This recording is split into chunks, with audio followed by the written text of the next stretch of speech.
this resolution to recognize and support the mission and goals of National Crime Victims Week. I want to thank Mr. Costa for his work on the Victims' Rights Caucus.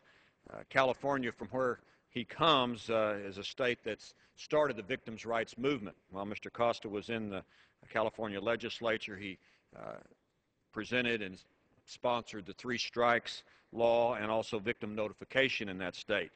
He and I are co-chairs of the Victims' Rights Caucus, and this caucus is comprised of 62 members from both sides of the aisle who are dedicated to protecting the interests and needs of crime victims in our nation. Crime issues are not partisan issues, they're people issues. They don't recognize borders or district boundaries, they affect everybody in this country. National Crime Victims' Rights Week began in 1980 when President Reagan first called for a national observance to recognize and honor the millions of crime victims and survivors in our country. Victims' Rights Week also pays tribute to the thousands of victim service providers and professionals who provide critical support to victims throughout our country every day.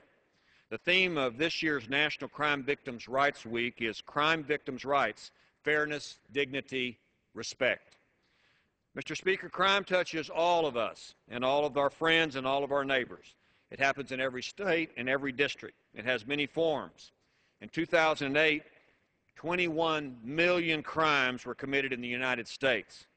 Of these, 5 million were violent crimes, 16 million were property crimes, and there were over 11,000 alcohol-impaired driving fatalities in 2006. In 2008, the incidence of identity fraud rose for the first time in nearly 5 years to 10 million victims here in the United States. Crime victims are not just statistics. They are real people, real men and women and children. They are families, their loved ones, and what are we doing to help them? Well, first, we're raising the awareness and highlighting issues important to victims. We're protecting critical programs that are already in existence. Many of these programs were created by the landmark bill passed in 1984 called the Victims of Crime Act, or VOCA. This law created the VOCA Fund. It's a novel concept where criminals who are convicted and sent to our federal penitentiaries donate into a fund. That fund then is used for crime victims and crime victims-related organizations throughout the United States. This fund requires criminals to pay for the crime that they have committed. This money then pays for the rent on the courthouse, so to speak. It pays for medical victims of the victim, medical expenses of the victim, rather, and sometimes it covers the victim's funeral costs.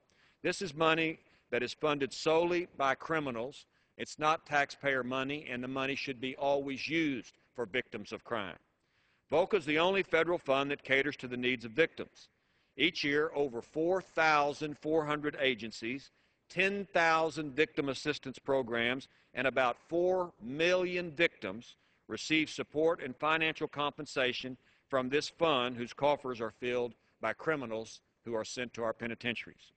The Office of Management and Budget estimates that the Crime Victims Fund in 2011 will have $4.3 billion, with an additional $1 billion to be deposited during the year of 2011. This money is solely for the victims of crime, funded with money paid by criminals who cause criminal conduct. We should make sure that this money stays with the victims and not taken by our federal bureaucrats and used for other pet projects. Mr. Speaker, crime victims are real people who have survived sometimes gruesome acts of violence. Their voices must not be excluded from our criminal justice system. The criminal justice system should be justice not only for defendants of crime, but victims of crime as well. As we take the opportunity to honor victims and their courage and their memories, we renew our commitment to protect the rights of crime victims and provide them with effective assistance programs. We also commend the countless professionals and volunteers who've dedicated their lives to help crime victims and survivors of crime. I urge support of this resolution. I reserve the balance of my time.